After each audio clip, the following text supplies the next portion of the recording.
अस्सलामुअलैकुम, मेरा नाम है रिहानुल्लाह और आप देख रहे हैं मेरा YouTube channel education info with Rihan. हमारे इस यूट्यूब चैनल का मकसद मुख्तलिफ कॉलेजेस, यूनिवर्सिटीज़, खसूसन मेडिकल यूनिवर्सिटीज़ में दाखिला लेने के लिए मालूमात बर वक्त आप तक पहुँचाना है। अगर आप भी किसी कॉलेज या यूनिवर्सिटी में दाखिला लेना चाहते हैं तो हमारे इस चैनल को सब्सक्राइब करें ताकि आप तक बर वक्त मालूमात पहुँचती रहें। तो जैसा कि आपका नम्स का ऑफिशियल रिज़ल्ट आउट हो चुका है, तो अब काफ़ी बच्चे इस टेंशन में हैं कि उनके दाखिले का क्या बनेगा। उसके अलावा जिन बच्चों का दाखिला मुतवक्किल है तो वो उनकी फ़ीस के बारे में पूछ रहे हैं, जबकि जिन बच्चों का एग्रीगेट थोड़ा सा लो है तो वो सेल्फ फाइनेंस सीट्स और उसके अलावा उनकी फ़ीस के बारे में क्वेश्चन कर रहे हैं। तो आज की वीडियो में हम नम्स में जो सेल्फ फाइनेंस सीट्स हैं उनकी तादाद, किस कॉलेज में कितनी सीट्स हैं, उनके मेरिट कैसे बनता है, ठीक है, उसके अलावा उनकी फ़ीस क्या होती है। इसके अलावा हम शहीद कोटा सीटों के बारे बात करेंगे कि इन सीटों का दाखिले के लिए प्री रिक्वेस्ट क्या है, किस कॉलेज में कितनी सीटें शहदा या वार वेंडर के लिए रखी गई हैं। इसके अलावा वीडियो के एंड में पाकिस्तान एयरफोर्स, नेवी और डिफेंस पेड सिविलियन सीटों की बात की जाएगी। तो चलते हैं अपनी वीडियो की तरफ। तो सबसे पहले सेल्फ फाइनेंस की सीटों के बारे में बात करते हैं। आर्मी के बच्चों के लिए नम्स में जो सेल्फ फाइनेंस सीट्स हैं उनकी तादाद है 52। और अगर हम प्रोग्राम वाइज बात करें तो उनमें से MBBS की सीट्स जो हैं वो हैं 39, जबकि BDS की सीट्स की बात करें तो वो हैं 13। अब बात करते हैं सीट्स की डिस्ट्रीब्यूशन की सर्विंग और रिटायर्ड में।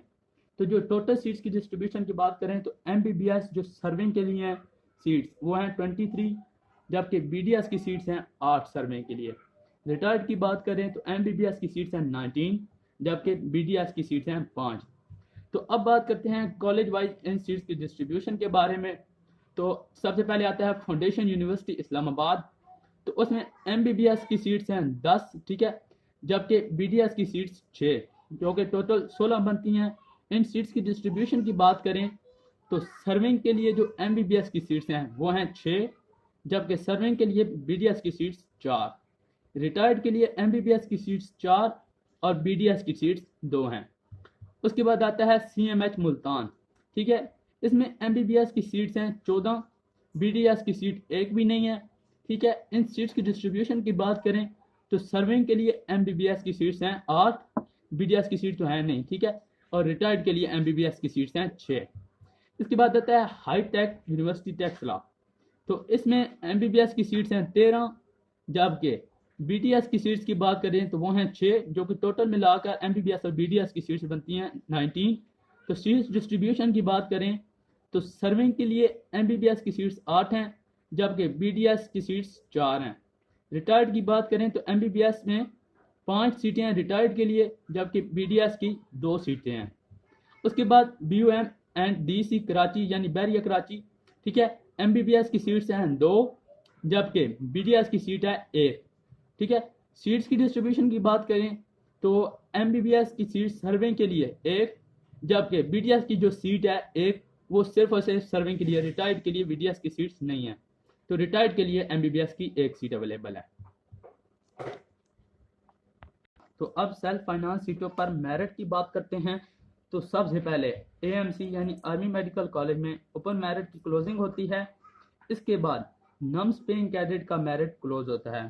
फर्ज करें ओपन मेरिट 95 पर क्लोज होता है और पेइंग कैडेट का मेरिट रिटायर्ड कैटेगरी में 91 पर क्लोज होता है, जबकि सर्विंग कैटेगरी का मेरिट 88 पर क्लोज हो गया है। अब बारी आती है सेल्फ फाइनेंस सीट्स की।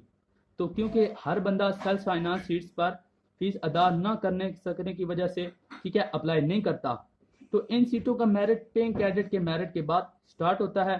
तो यहाँ काफ़ी कम मेरिट पर दाखिला मिलने के चांसेस होते हैं।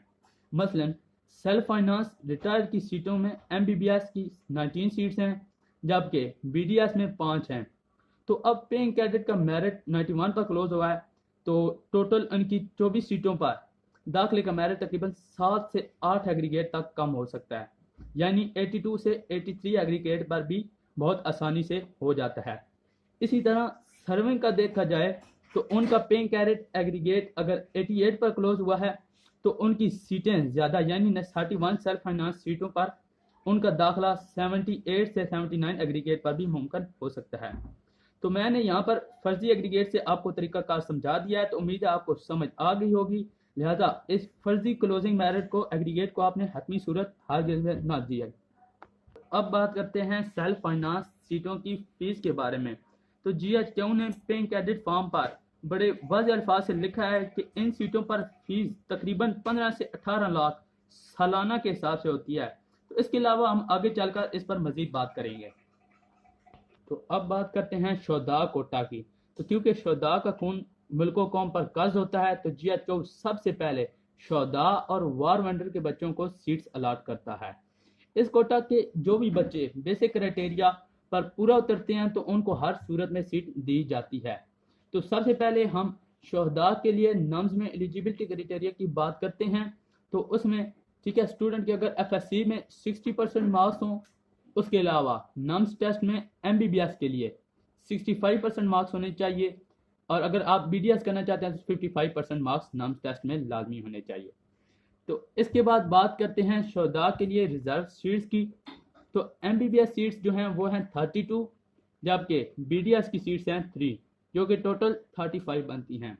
तो अब इन सीट्स की डिस्ट्रीब्यूशन की बात करते हैं मुख्तलिफ कॉलेजेस में। तो सबसे पहले आता है CMH लाहौर। तो उसमें MBBS की सीट्स हैं 3, जबकि BDS की सीट्स हैं 2। CMH खारिया की बात करें तो उसमें MBBS की सीट्स हैं 5, जबकि BDS की सीट नहीं है। इसी तरह सिम्स मुल्तान की बात करें तो उसमें भी MBBS की सीट्स हैं 5, जबकि BDS की सीट नहीं है। सिम्स बहावलपुर की बात करें तो उसमें भी MBBS की 5 सीटें हैं। किम्स कराची की बात करें तो उसमें भी MBBS की 5 सीटें हैं। किम्स क्वेटा में भी 5 सीटें हैं, जबकि फाउंडेशन मेडिकल यूनिवर्सिटी की बात की जाए तो उसमें 2 सीटें हैं MBBS की, जबकि 1 सीट है BDS की। उसके बाद वह मेडिकल कॉलेज में 2 MBBS की सीट्स हैं, जो कि टोटल 35 बनती हैं। तो अब बात करते हैं डिफेंस पेड सिविलियन की सीट्स के बारे में। तो इनके लिए सिर्फ एक ही MBBS की सीट्स अवेलेबल होती है, जो कि आर्मी मेडिकल कॉलेज में होती है। तो ये ओपन मेरिट के क्लोज होने के बाद फौरन कोई एक बच्चा जो इस ठीक है कैटेगरी में से हो, ठीक है, उसे वहाँ पे एडजस्ट कर लिया जाता है। तो अब मैं बच्चों के कमेंट्स के जवाबात के लिए यहाँ पे कैडेट का फॉर्म पर दी गई चंद हदायत आपके साथ शेयर करना चाहूँगा, ताकि आपके सवालात को आपके जवाब मिल सकें। तो सबसे पहले W&R डायरेक्टरेट की नम्स यूनिवर्सिटी के अलावा पूरे पाकिस्तान में आर्मी के बच्चों के लिए किसी मेडिकल कॉलेज में MBBS या BDS की सीट मुख्तस नहीं है, ठीक है। उसके अलावा जो बच्चे किसी भी पब्लिक सेक्टर मेडिकल कॉलेज में ठीक है ओपन मेरिट पर सिलेक्ट हो जाते हैं, तो वो GHQ की पेइंग कैडेट स्कीम के लिए नाअहल हो जाते हैं। ख्वाह वो उस कॉलेज में दाखिला लें या ना लें, ये आपका अपनी मर्जी है, दाखिला लें या ना लें, आप उनकी पेइंग कैडेट स्कीम से आउट हो जाते हैं। तो सेल्फ फाइनेंस सीट्स के लिए सिर्फ उस उम्मीदवार से रब्ता किया जाएगा जिसने ठीक है फॉर्म पर सेल्फ फाइनेंस सीट्स के लिए अप्लाई किया होगा। उसके अलावा जो बच्चे सेल्फ फाइनेंस सीट्स के लिए ठीक है GHQ में जिस कॉलेज और मजमून के लिए अप्लाई करेंगे, इनके लिए ज़रूरी है कि वो इस कॉलेज के लिए ओपन मेरिट पर इसी मजमून यानी ठीक है नम्स के प्राइवेट में पर भी अप्लाई करें। यानी जैसे पेइंग कैडेट सीट के लिए आर्मी मेडिकल कॉलेज ठीक है में आपने ओपन मेरिट पर अप्लाई लाजमी करना होता है, इसी तरह सेल्फ फाइनेंस सीट्स के लिए मुतलका कॉलेज में MBBS या BDS के लिए नम्स के प्राइवेट कॉलेज में एडमिशन पोर्टल पर अप्लाई करना भी ज़रूरी होता है। इसके बाद जैसे मैं आपको प्रीवियस बता चुका हूँ, ठीक है, तो सेल्फ फाइनेंस सीट्स की फीस तकरीबन 15 से 18 लाख सालाना के करीब होती है। तो इसमें ठीक है GHQ की तरफ से किसी किस्म की कोई राहत नहीं दी जाती। इसके अलावा लास्ट में मैं बात करता हूँ कि पाकिस्तान नेवी और पाकिस्तान एयरफोर्स ठीक है इनके मुतलका जो बच्चे ठीक है अपने मुतलका हेडक्वार्टर से दाखिले के लिए दरख्वास्त भेजें।